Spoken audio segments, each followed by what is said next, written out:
Holy moly, we have one round left and we have the leaderboard here. We got the top 10 in front of us. Will maintains that lead. He did gain about 30 points on I Love the Amateurs More in Joshy B. So 938 v 907. Joshy ended up with a 991. So really just try to bridge that gap a little bit, which makes it very difficult still with one game to go. And Will Ennis, who has had an awesome season. I hope he can end up staying in that top five for sure. Looks like the top five is set, and then from then on, the boys from six down are going to be fighting it out from there. But yeah, very interesting times, and yeah, that's that. And then we're just going to quickly jump into the league there that we've created for the NL Fantasy community, which is generally going to be made up of a bunch of these guys at the top, which has Will, Josh, double Josh, and the other Will in the top four. So hopefully, it looks like it's going to be a fight for that third spot and that little bit of prize money. So if you know, guys are putting up a little bit of a prize money and potentially a meetup, depending on where the guys are. If they couldn't meet up, then it was just going to be the prize money from there. I know Will Ennis is from the UK, so that'd be a fun little trip for him to come over for that one. But yeah, that's where we're at in our league, guys. And congrats to everyone that's in that top 20. We'll just quickly scroll down. We got the Cheese Boys, Maya in there, Alex, Jade, Pete in 11, James, you, Lucan, Braden, Matt, Nick, Zach, Al. We had Jerry and also Kane in that top 20. And shout out to the guys that quickly scroll down to that top 30. Poor Denty ended up struggling. I know he was up there, JBFA and AFG, Dent, 41. He was up there for a long time and unfortunately has fallen away a little bit. But it's been such a strange few rounds, isn't it, for results?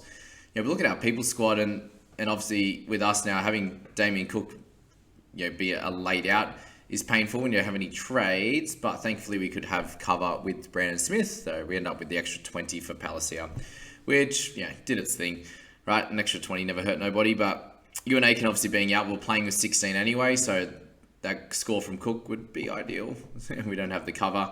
Adequate cover for it. We look at our interchange this week and it definitely didn't perform as well as last, with Curran 36, Butcher 45, Smithy 37 as well, with Angus Crichton, Payne Haas getting 45, Harris 46, Elliott 45, Cherry Evans 45, Burton 42, and Teddy 37. Hines is captain of 56. So a few other good scores obviously with Latrell, Dewey, Papali'i, and Murray, but other than that, pretty poor for guys that we should be counting as total guns who should be averaging 50 plus.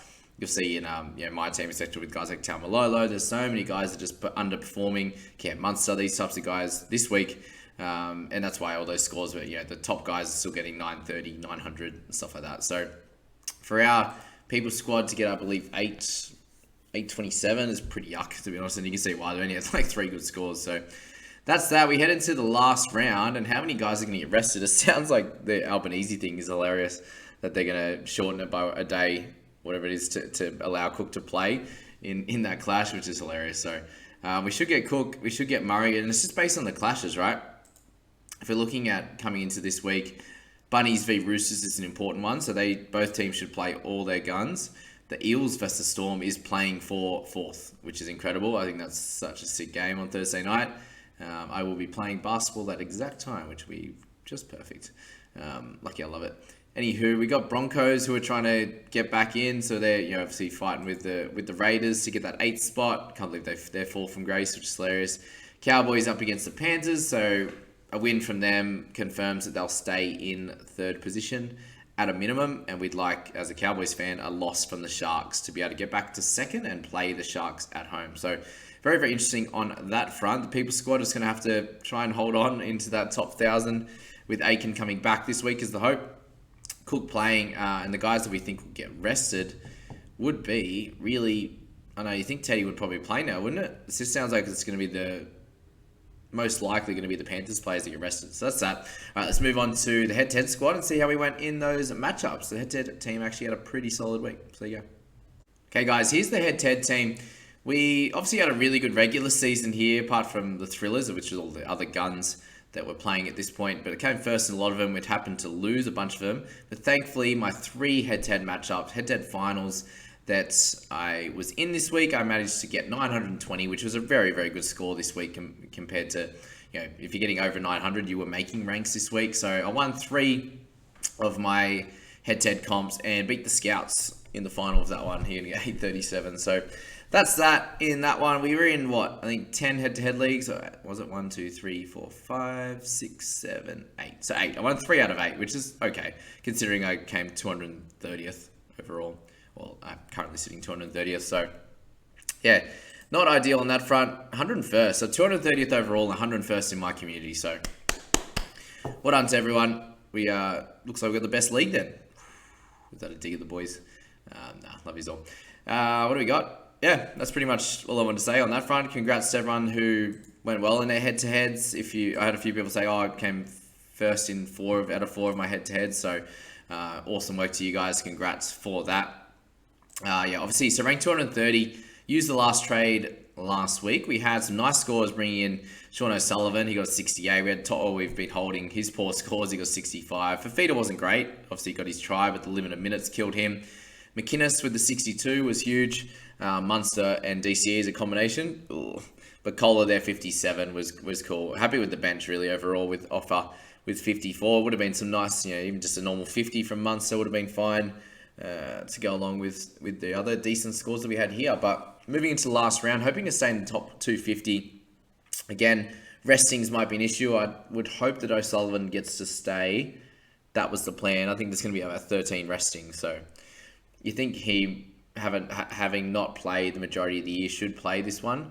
But yeah, and they'll want him to get some nice, I suppose he has been the last 5 weeks, but to really get in control of the team. And if there is an issue with Cleary or something, he can slot straight in. So I think it's probably a good idea that he gets a run, considering he won't play in round 1 of the finals. So I'd say that would be the ideal one, whereas Toto will play, so I'd say he will be out.